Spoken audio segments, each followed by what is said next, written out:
Buenas tardes. Estamos en nuestra segunda presentación de nuestro podcast Café Jurídico, en Jurídica Corporación Jurídica. Hoy contamos con la presencia especial del doctor Felipe Córdoba Ochoa. Él es juez de la Corte Nacional de la República y está aquí para compartir con nosotros ciertas experiencias y aclararnos algunas dudas de su ejercicio profesional y del ejercicio profesional también de los profesionales en libre ejercicio que estamos inmiscuidos en este mundo del derecho. Doctor, bienvenido, es un gusto tenerlos aquí en el Code. Muchas gracias, Juan Pablo, un gusto saludarles, un gusto poder compartir este espacio de diálogo, de discusión del derecho.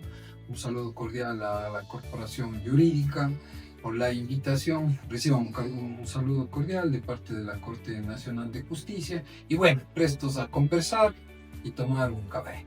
Gracias, Felipe.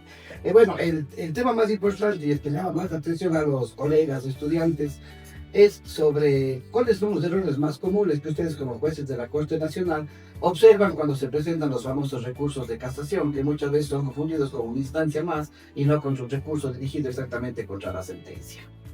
Bueno, importante pregunta. Debemos tener en cuenta primero cuál es la función y la finalidad que tiene la Corte Nacional de Justicia, es decir, una alta corte.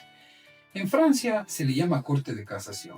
En la mayoría de países, Corte Suprema de Justicia, nosotros tenemos la denominación de Corte Nacional de Justicia. Principal función, conocer los recursos extraordinarios y los casos de fuero de Corte Nacional de Justicia. ¿Qué es un recurso extraordinario? Un recurso extraordinario es un recurso excepcional, es un recurso técnico, limitado y formal, porque se basa siempre en la debida fundamentación.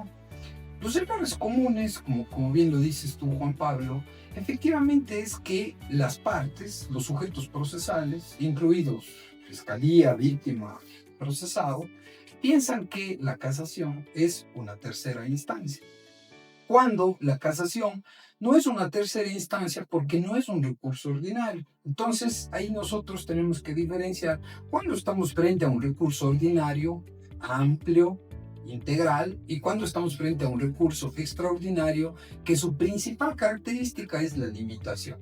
Es decir, solo se limita a conocer errores de derecho, o lo que se conoce en doctrina un error injudicando, es decir, una forma de violar la ley.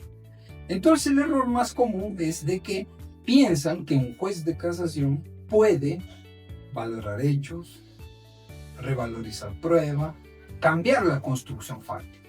Cuando un abogado o un litigante o cualquiera de los sujetos procesales, el primer tip jurídico que debería tener cuando llega a casación es siempre partir de los hechos probados. Porque recordemos que los hechos probados en casación son inmutables. Ese es el primer error jurídico. Hay otros aspectos que también se ven en casación, como por ejemplo la debida fundamentación. En este caso, cumplir varios principios, como por ejemplo el de taxatividad, principio de autonomía, principio de trascendencia, no debate de instancia y debida fundamentación. Entonces, lo importante, como bien conversábamos previo a este café jurídico, es que un abogado sepa preparar un recurso de casación en no más de 10-12 minutos, porque ese es el tiempo suficiente para presentar una argumentación técnica y jurídica en casación.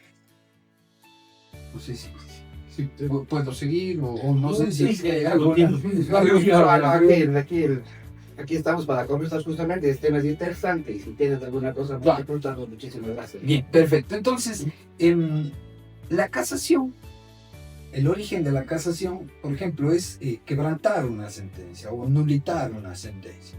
Entonces, cuando nosotros vemos que existen pedidos, por ejemplo, respecto a testimonios o respecto a hechos fácticos, nosotros ya vemos que la alegación no va dirigida hacia las formas o las modalidades de violar la ley.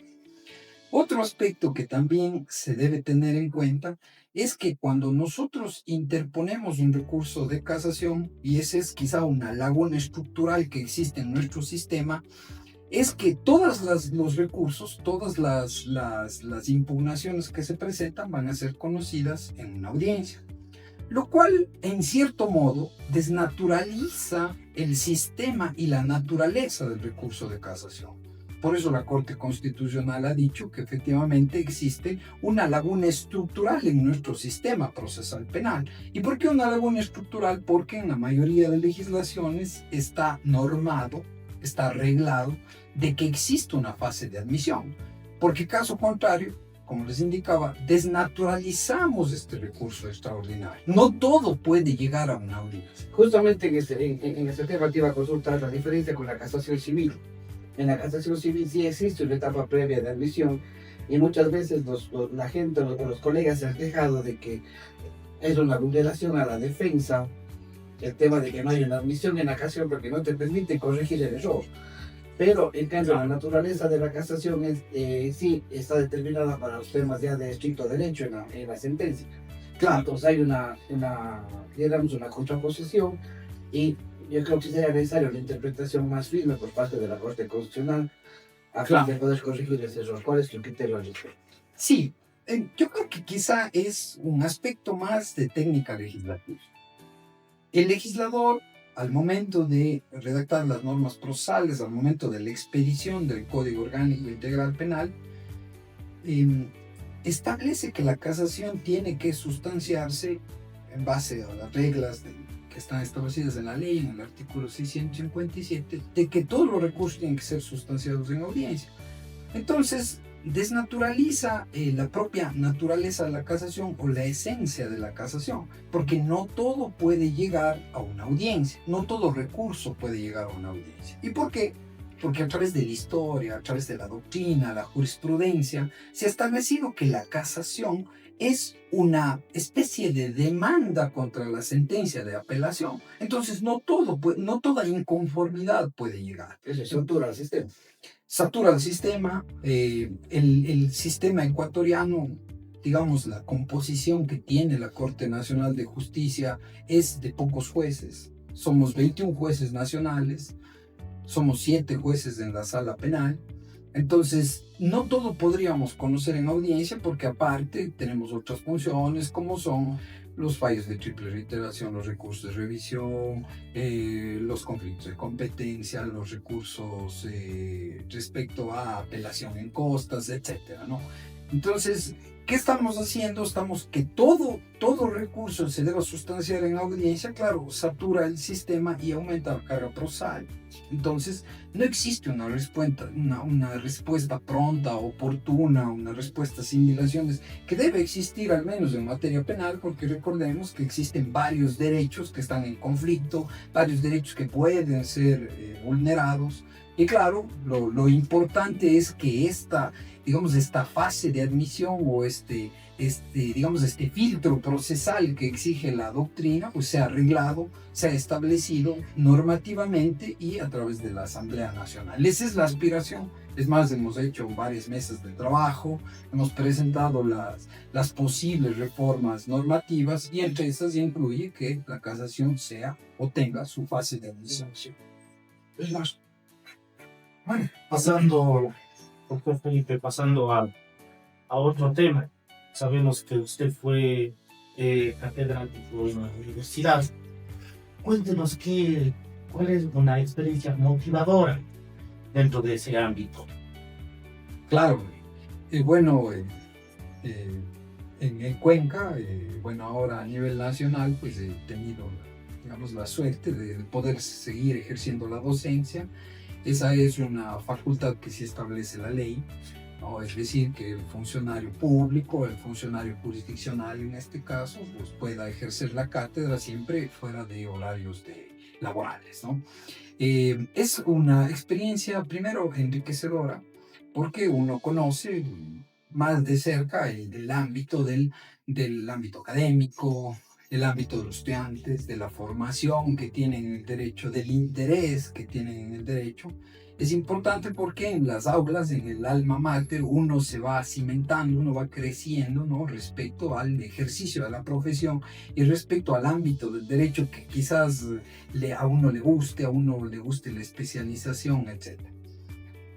Lo importante de la docencia siempre voy a decir yo que es el conocimiento que pueden adquirir o que uno puede transmitir a los estudiantes, pero el conocimiento práctico. Las leyes, la norma, la constitución están ahí. Y efectivamente, cuando uno ejerce la profesión, se da cuenta de que ese ámbito, digamos, normativo, ese conocimiento normativo, resulta muy limitado en el ejercicio profesional. Porque es como el jugador, es como en la cancha es donde se hace el abogado, y ustedes quizá me den la razón, porque efectivamente cuando nos graduamos pensamos que sí, conocemos el artículo tal, conocemos el procedimiento tal, conocemos la materia tal, pero el ejercicio profesional es lo que les va dando la capacidad de desarrollarse, la experiencia, la capacidad de desarrollarse profesionalmente. Pero es importante el contacto.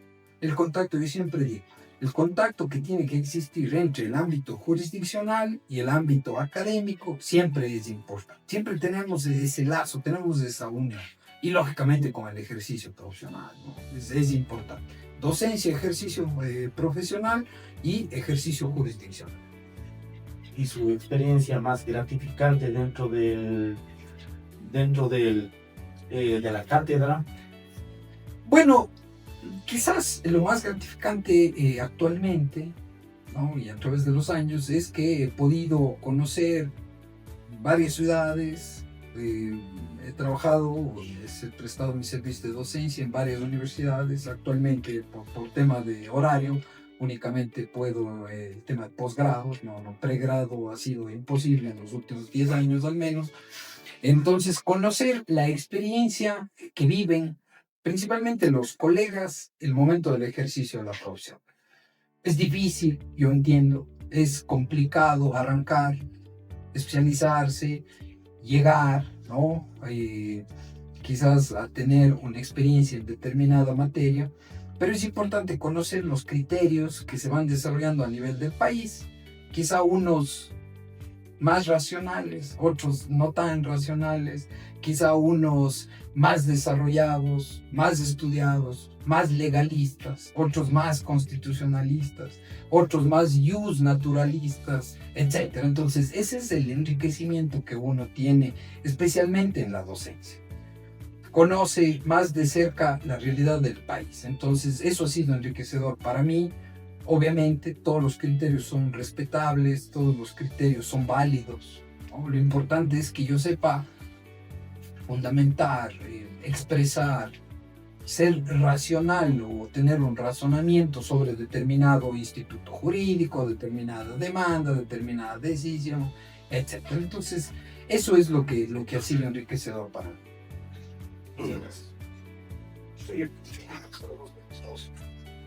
Se le llevó la mía. En el tema que tú tocaste de una cosa es conocer la normativa y otra muy diferente es en el ejercicio profesional poder tener una transmisión de los hechos al conocimiento del juez, darle los hechos que yo os daré el derecho. En tu experiencia como juez, ¿cuáles son las falencias o si has notado cuáles son las debilidades de los abogados en general y mucho más cuando están iniciando su profesión? Justamente esa transmisión de poderte explicar dentro de una audiencia oralmente la fundamentación de los hechos que va a exigir tu respuesta en derecho. Bien, claro, yo entiendo el momento en el que el abogado ejerce la profesión, yo entiendo el anhelo, quizás esas ganas de que el juez le escuche, de que poderle transmitir al juez el determinado caso o los determinados hechos del caso.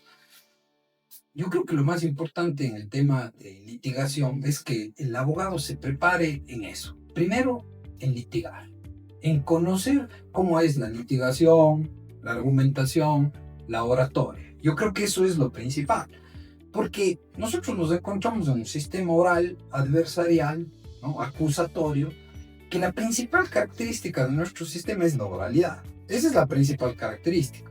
Y si bien nuestro sistema, algunos dicen que es oral, para mí no es oral, ese es mi criterio, para mí estamos en un sistema mixto, pero esa es la principal característica que debe primarle a un abogado. Entonces, Por ejemplo, un juez, cuando llega un abogado, un libre ejercicio, o cualquier sujeto procesal, no digamos solo el abogado, lo primero que va a ver es eso, si tiene una técnica, digamos, argumentativa, para poder expresarle los hechos, para poder expresarle jurídicamente cuál es su posición, cuál es su argumento.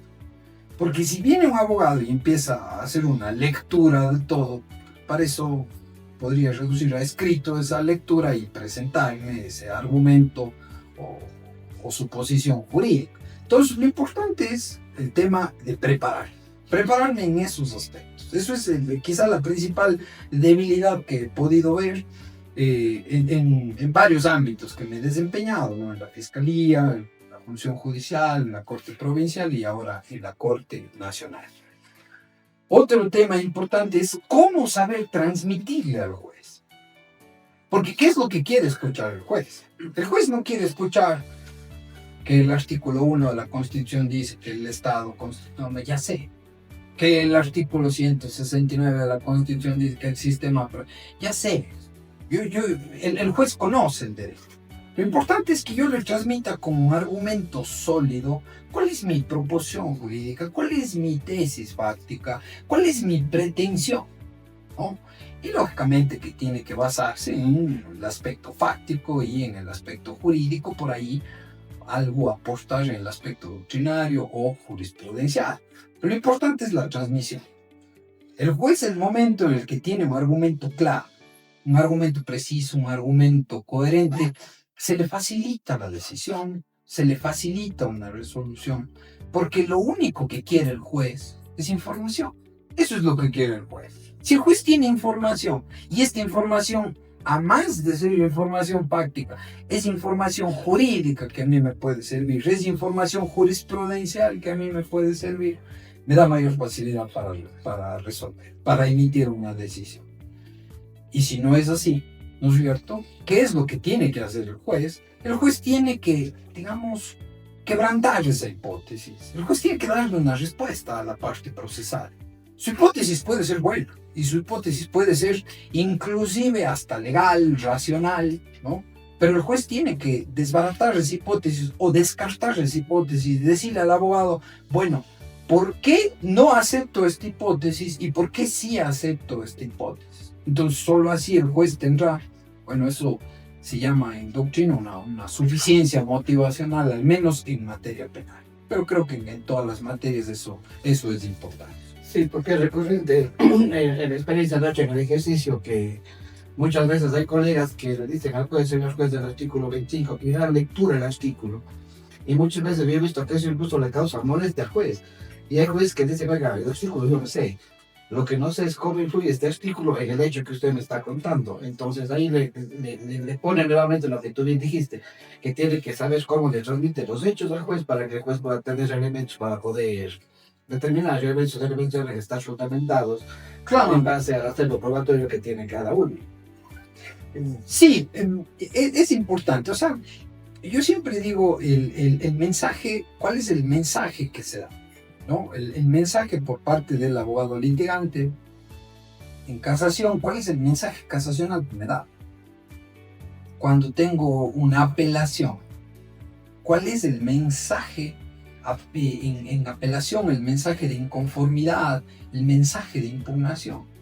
Cuando tengo una audiencia de formulación de cargos, ¿cuál es el hecho penalmente relevante, el hecho fáctico penalmente relevante que yo tengo que conocer? Cuando es una audiencia, no sé, de evaluación y preparatoria de juicio, qué sé yo, o sea, tener claridad para saber expresar qué es lo que quiero que se acepte, qué es lo que quiero que se excluya, cuál es mi elemento de convicción, ¿no es cierto? El derecho está ahí, nosotros podemos hacerlo, podemos, expresar, ¿no? Lo que dice la norma, lo que dice determinado procedimiento o lo que dice determinada regla. Lo importante es que sepamos cómo subsumir esos hechos a esa regla, a esa norma, a ese tipo penal, etc., ¿no? Eso es lo importante, la transmisión. Porque al juez lo único que le va a tocar es analizar, valorar, inferir, ¿no es cierto?, racionalmente lo que la parte procesal expresa. Y yendo un poco al lado humano, dejando ahí el tema técnico. ustedes como jueces y mucho más jueces de la Corte Nacional tienen procesos complejos, decisiones que van a causar efectos a largo plazo, muchas veces no solamente para un proceso inmediato, sino que van a dejar una huella en base a los fallos reiterados que de triple reiteración que se puede manejar. ¿Cómo hacen? ¿Cómo gestionan ustedes esa presión de saber que la sentencia de ustedes le puede cambiar o no la vida a una persona? Claro, bueno, es interesante la pregunta.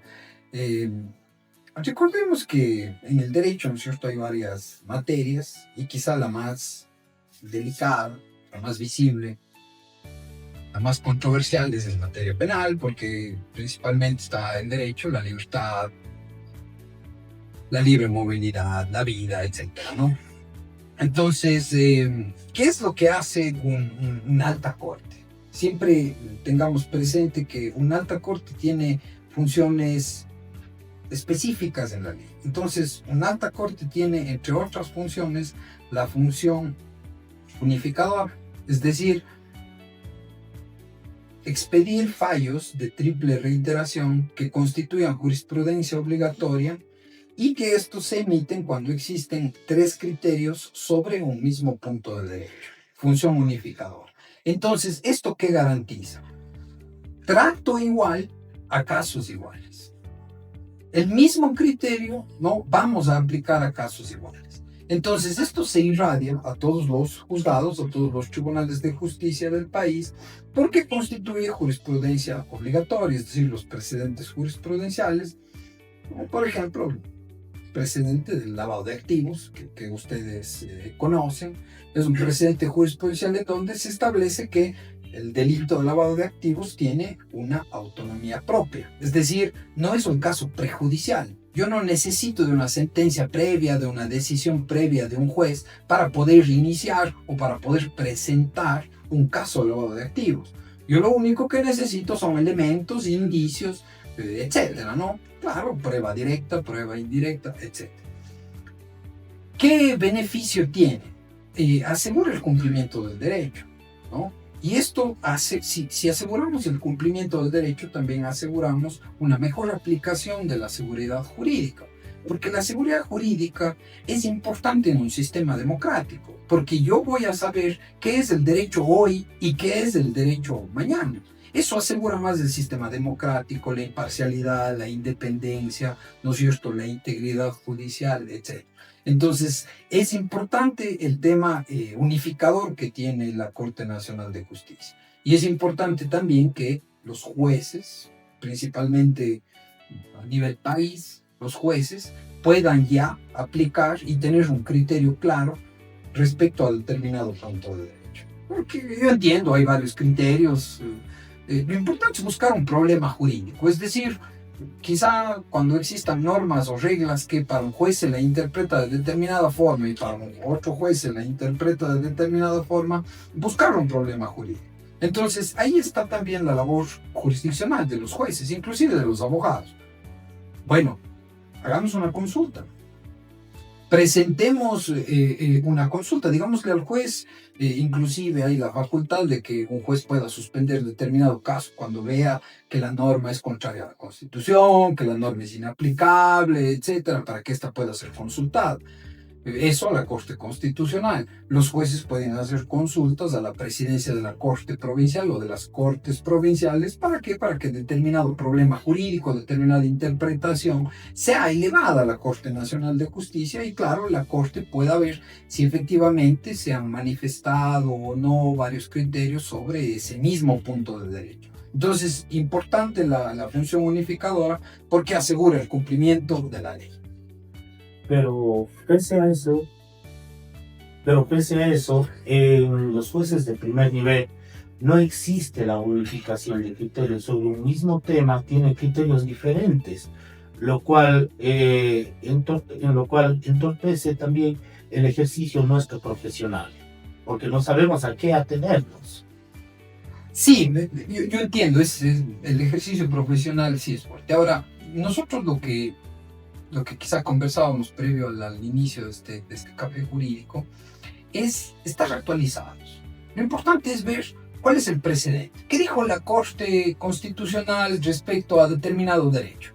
Muy bien, ¿cuál es el precedente? Entonces, en las sentencias de altas cortes, en las sentencias de Corte Constitucional, de Corte Nacional, busquemos cuál es la regla que impuso ese precedente. ¿Para qué? Para que esa regla puede ser o autovinculante, ¿no es cierto? ¿Por qué? Porque me vincula a mí con mi criterio, o puede ser heterovinculante, esto le vincula al órgano. Heterovinculante es cuando una sala de una alta corte emitió un criterio, entonces eso es heterovinculante. Pero quizás sea autovinculante, ¿no?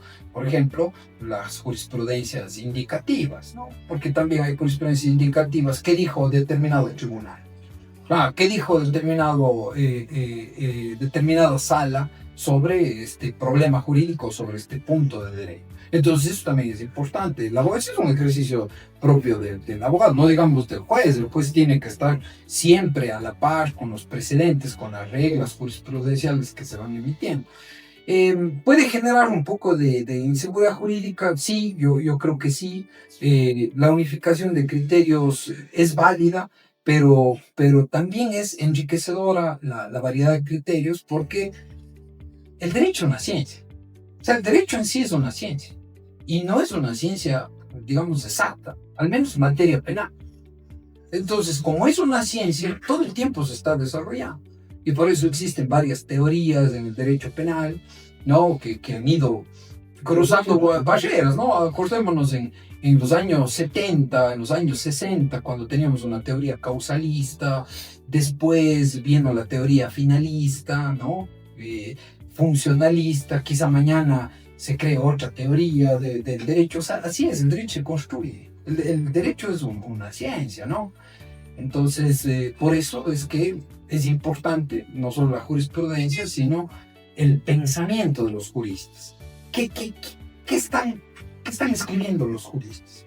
¿Qué estamos haciendo nosotros también para apostar al derecho, para apostar a la academia, al debate? ¿Qué estamos presentando? ¿No es cierto? Puedes presentar, digamos, un artículo científico sobre determinado problema, ¿no? Podemos hacer esto, un café jurídico, ¿no? Podemos hacer un seminario, podemos presentar determinado tema. O sea, eso es importante, eso es importante. Actualmente, por ejemplo, vean ustedes el tema de la criminalidad compleja en materia penal, ¿no es cierto? En los años 80, Jacobs establece una teoría que es el derecho penal del enemigo.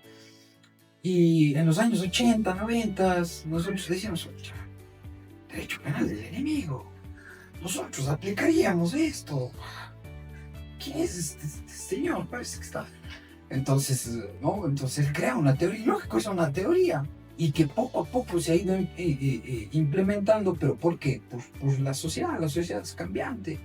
La sociedad o los sistemas de justicia se van construyendo en base a los cambios que tiene la sociedad. ¿Y por qué tiene que cambiar el sistema? Porque efectivamente no puede generar conflicto. Entonces, un sistema, ¿cómo se acopla un sistema, digamos, a la administración de justicia, a las instituciones, ¿no es cierto? Con procedimientos de organización, planificación, reformas, etc. Porque así son los mecanismos bajo los cuales se construye el derecho, ¿no? Entonces, es importante, creo, el aporte de todos, la construcción de todos. Eso es importante. Así es. Continuando, Felipe, los doctores, los abogados, los colaboradores de acá también tienen algunas inquietudes. Claro, encantado. Tenemos mucho, si les puedes resolver también a ellos. Aquí. Bueno, Doctor, primeramente, muchísimas gracias por complacernos con su presencia aquí. Es muy importante para nosotros. Somos abogados recién salidos algunos y por eso mismo le vamos a hacer algunas preguntitas. encantado. Primeramente, se sabe bien que todos los abogados jóvenes, cuando recién salimos, tenemos este miedo apocalíptico de equivocarnos, de cuando vayamos a cometer un error y cuál va a ser la consecuencia de este error. Entonces, a nosotros nos intriga bastante saber usted, con toda la trayectoria que tiene, si es que usted ha tenido algún momento de su carrera donde sintió que cometió un error y cómo logró superar eso para seguir adelante, para que nos sirva de nosotros como guía también. Bueno, todo se resume siempre en la experiencia. Nos hemos equivocado Sí, nos hemos equivocado, quizás nos seguiremos equivocando, somos humanos. El humano es falible, el juez también es falible, pero el juez tiene que ser menos falible, porque al final el juez es el que está decidiendo el derecho, o los derechos de las personas. Ahora, no tengamos miedo de equivocarnos, pero lo importante es que nosotros tengamos un mínimo margen de error cuando estamos defendiendo un caso, porque puede estar en juego derechos, puede estar en juego bienes, puede estar en juego familia, qué sé yo, ¿no es cierto? Ahora, si nos vamos a equivocar, sí, podemos equivocar. Lo importante es cómo saber presentar un caso, cómo saber estudiar un caso, cómo puedo yo preparar un caso para que el error sea menos lesivo para el cliente. Ahora, en la experiencia, ¿qué es lo importante? Que el abogado litigue de buena fe. Eso es importantísimo. Porque si uno ve, porque uno ya conoce, la experiencia nos da. Y las tablas procesales también nos dan. Entonces nosotros sabemos cuándo el abogado está litigando de buena fe y cuándo no está litigando de buena fe. Eso es importante para ustedes, quizás los que comiencen en el ejercicio profesional, saber cómo debo desempeñar mi profesión. Quizás no sea suficiente conocer la ley o cuál es el procedimiento que yo voy a sustanciar, cuál es el procedimiento que yo voy a defender. Lo importante es saber cómo debo litigar, cuáles son mis deberes, mis derechos, mis obligaciones y mis prohibiciones también. Eso es importante que nosotros sepamos. Entonces, el momento en el que nosotros litigamos de buena fe, sí, está bien, puede haber una equivocación, etc. Pero al final, usted está presentando una tesis, usted está presentando un argumento. Entonces, ese argumento, en la forma motivada, en la forma resolutiva que haga el juez, pues le tiene que responder ese argumento. Pero es importante tener en cuenta esos aspectos y los principios, ¿no? Los deberes con los que yo tengo que litigar. Eso también es importante para el abogado que está empezando en el ejercicio profesional. En ese mismo sentido también, de la experiencia que nosotros hemos litigado un poquito más, los jueces también saben la forma que tiene de litigar cada abogado y saben qué tipo de casos va cogiendo cada abogado. Y muchas veces también eso influye en cómo uno puede explicarle al juez o cómo puede llegar de la mejor manera al juez. O sea, generas confianza también en el juez, llevando siempre la opción de la manera adecuada dentro de la lealtad procesal y siguiendo los principios que tú te referías, Felipe. Sí, así. O sea, importante que nosotros sepamos que el juez o el ámbito jurisdiccional es un poder neutro, es un poder independiente, un poder imparcial, que va a resolver un conflicto. Entonces, yo no le puedo ver al juez, por ejemplo, como alguien a quien yo tenga que o presionarle o exigirle, ¿no? Yo tengo que presentar un argumento jurídico y tampoco puedo llegar, ¿no es cierto?, a una sala de audiencias a verle a mi contraparte como un enemigo, como un adversario. O sea, el sistema es adversarial, pero lo que yo voy a presentar es una tesis jurídica, ¿no? Una tesis jurídica. Entonces, hay ciertos espacios en donde no se litiga de buena fe, donde piensan que es una pelea, o piensan que es una riña entre dos abogados, y entonces eso quizás no se va a ver bien por parte del juez, por parte del tribunal, de la sala en donde se está litigando. Entonces eso también debemos tener en cuenta. Yo voy a defender una tesis jurídica, y la tesis jurídica tiene que ser con respeto, con altura, sin insinuaciones personales, por ejemplo, a la otra parte, o sin que yo piense que estoy llegando a confrontar o a pelear, ¿no? Yo tengo que defender mi tesis jurídica. O sea, mi pelea tiene que ser con mi argumento jurídico, esa tiene que ser la pelea, o mi pelea tiene que ser con la parte contraria, con la tesis de la parte contraria o el argumento de la parte contraria. Siempre bajo esos principios, ¿no? Lealtad procesal, buena fe, no el uso de artimañas, no el uso de dilaciones, porque eso el juez ya conoce. La experiencia nos da. Pero bueno, lo importante es prepararnos. Preparémonos y dependamos de una tesis jurídica. Eso es lo importante en el ejercicio profesional. Bueno, doctor, muchas gracias igual por aceptar nuestra invitación. Es muy grato para nosotros que esté usted aquí. Pues mi pregunta es, desde su criterio, después de graduarse, de titularnos como abogados, ¿usted recomienda realizar una maestría o esperar adquirir experiencia profesional, laboral y luego realizar un posgrado? ¿Qué nos recomendaría usted? Yo creo que todo viene a la par. Yo creería que no debemos dejar el momento en el que nos graduamos, el momento en el que ya vamos a ejercer la profesión, no debemos dejar ese ejercicio de la profesión si es que eso nos apasiona. Tampoco podemos alejarnos si es que nos apasiona, por ejemplo, el servicio público, si es que a mí me gusta el servicio privado, ¿no? Lo que nos guste. Pero yo creo que tiene que ser todo a la par, es decir, ejercer mi ámbito profesional, de ser el caso, si esa es mi idea, si esa es mi aspiración, ejercer la profesión, y seguirme preparando. La recomendación siempre va a ser que cuando uno se gradúa, siempre tiene que verse una maestría en un ámbito o posgrado en un ámbito general. Siempre en un ámbito general. Lo primero que tiene que hacer el abogado recién graduado. En un ámbito general, quizás, no sé, ver una maestría, no sé, en Derecho Constitucional, por ejemplo, ¿no? Y quizás después, en el ejercicio profesional, uno se va inclinando por determinada materia. Y ahí sí buscar una especialización. Siempre yo digo, es importante también conocer cómo se desarrolla el derecho en otros países. Entonces es importante también que tengamos un contacto, si hay las posibilidades, no digo que todos tengamos las posibilidades, pero si hay las posibilidades ahora, más ahora con el tema virtual. Primeramente, buenas tardes, doctor. Soy el abogado José Tapia, asociado de esta firma. Agradeciéndole por aceptar esta invitación primeramente. Su experiencia en sí administrando justicia es una valiosa e invaluable lección para nosotros como jóvenes litigantes, como abogados jóvenes. Entonces, mi pregunta va enfocada en esto, que en la práctica diaria vamos a veces con la presión del cliente o de los plazos que nos da el cliente, que es bastante abrumadora en sí. ¿Cómo lograr mantener la calma y la integridad ética cuando el sistema judicial se siente contrarreloj en sí?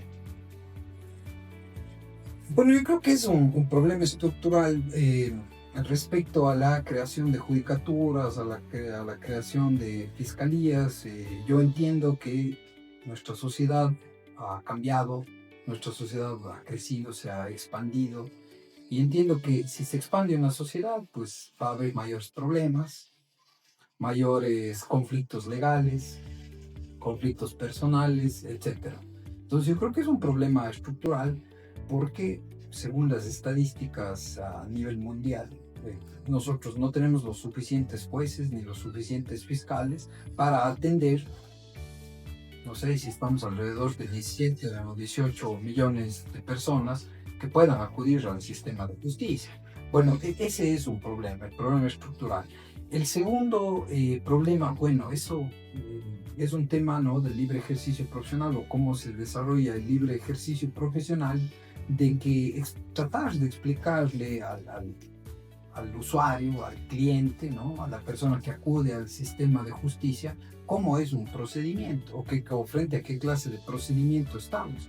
Porque entendamos que los jueces también tienen que cumplir ciertos plazos, yo entiendo, más aún en materia penal. Creo que en otras materias existen plazos un poco más amplios, digámoslo así, pero en materia penal, por ejemplo, hay plazos fatales, como por ejemplo la caducidad de la prisión preventiva. Eso es un plazo fatal.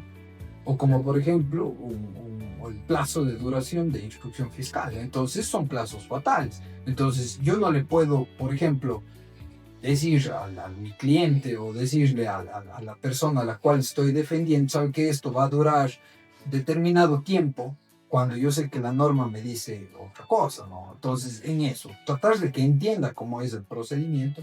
Por eso, quizás ahí está también la labor, el reto del abogado en libre ejercicio profesional, tratar de que en palabras simples entienda el cliente.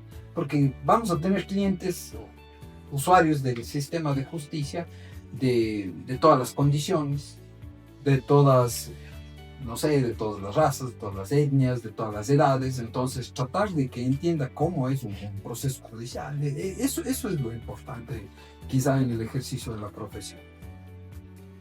Listo, muchas gracias. Ya, Doc, aquí en este conversatorio se habla de dos cosas muy importantes, que es el estudio y la práctica jurídica. ¿Qué quería saber en qué su opinión, qué considera mejor? En habilidad práctica, nosotros como recién graduados, hay algunos temas, algunas habilidades que no vemos en las aulas de clase en la universidad. Queremos saber en la práctica, ¿qué considera mejor para un abogado recién graduado? Ya, un tema importante, las habilidades y destrezas, por ejemplo, en argumentación jurídica y en litigación oral. Eso es un tema importante. ¿Qué les recomiendo? Nosotros tenemos la oportunidad de asistir a todas las audiencias, menos a las que son privadas. Entonces, la recomendación siempre, asistan. Vean cómo piensa el abogado, vean cómo litiga el abogado, vean cómo resuelve un juez, vean cómo litiga un fiscal. Eso es importante. ¿Qué más que la práctica? Entonces, la recomendación que yo les puedo dar a los colegas es conéctense a una audiencia, por ejemplo. Vean, ahora como todo es digital, como todo es mediático, tenemos muchas herramientas digitales, tecnológicas. Ustedes pueden acceder a la página de la Corte, en cualquiera de las redes sociales está, y ustedes pueden ver que ahí se publica diariamente los links de las audiencias, los enlaces de las audiencias para que ustedes puedan asistir. Por ejemplo, se dice audiencia de casación sobre, no sé, sobre bienes, sobre disolución de bienes, división de bienes, sobre temas patrimoniales, en materias no penales, sobre temas laborales, sobre temas tributarios. Entonces es importante, a ver esta audiencia. Entonces, veamos primero cómo litigo, por ejemplo, en casación. Segundo, veamos cómo resuelve un juez frente a determinado problema jurídico. Y qué mejor aquí, vean, ustedes están junto a la Corte Provincial, qué mejor asistir a una audiencia para saber temas, qué sé yo, temas de niñez, temas laborales, temas tributarios, temas penales. Eso es lo importante. También estar conectado con lo que pasa en la administración de justicia, sin perjuicio de la preparación individual, como les decía, la preparación personal, que es, lógicamente, a través de, si yo ya me gradué, a través de los posgrados, a través de la capacitación permanente. Estos espacios son válidos, porque yo también aprendo de ustedes, todos aprendemos aquí, porque son espacios de diálogo, son espacios de discusión. Gracias, Felipe. Y finalmente, dos preguntas que les hacemos a todos nuestros invitados acá de Café Jurídico. La primera, ¿qué consejo le darías tú a tu yo de hace 20 años? Híjole, que no coma tanto mote. Bueno, bueno, solo como una anécdota, ¿no? Yo ya no vivo en Cuenca alrededor de 6, 7 años, entonces para mí fue un poco difícil el tema alimenticio en la ciudad de Quito, porque como buen cuencano siempre estoy acostumbrado al mote casi todos los días, pero bueno, eso ha sido un problema en la ciudad de Quito, pero bueno, eso solo como anécdota. Bien, quizás hace 20 años las dinámicas sociales no eran como hoy, no son las mismas. Las dinámicas sociales han cambiado. Lo único que yo puedo recomendarle a mi yo anterior es que siga actualizándose como hemos seguido actualizándonos, principalmente en el ámbito de las herramientas que se puede utilizar, herramientas tecnológicas y digitales. Eso es lo principal. El tema de la preparación individual, no dejar de prepararnos, no dejar de capacitarnos. Esos son los retos actuales, los retos del abogado, especialmente el abogado. Quizá el abogado sea el que más debe estar preparado frente a determinada, para determinar derechos, para determinar alguna solución jurídica a un problema. Entonces eso es importante, por eso les indicaba que los menores errores o los mínimos errores que uno puede cometer, ¿no es cierto?, es cuando se está determinando de ellos. Esos son los mínimos. Pero bueno, la preparación constante siempre va a ser una recomendación que les doy a los colegas. Y finalmente, si el derecho fuera un juego de mesa, ¿qué juego de mesa sería? Híjole, ¿qué juego de mesa sería? Quizá ajedrez. Quizá sería ajedrez. ¿Por qué? Porque el tema está en que yo tengo una estrategia, ¿no? El juicio siempre es una estrategia. Y la estrategia es que yo tengo que determinar un hecho, tengo que determinar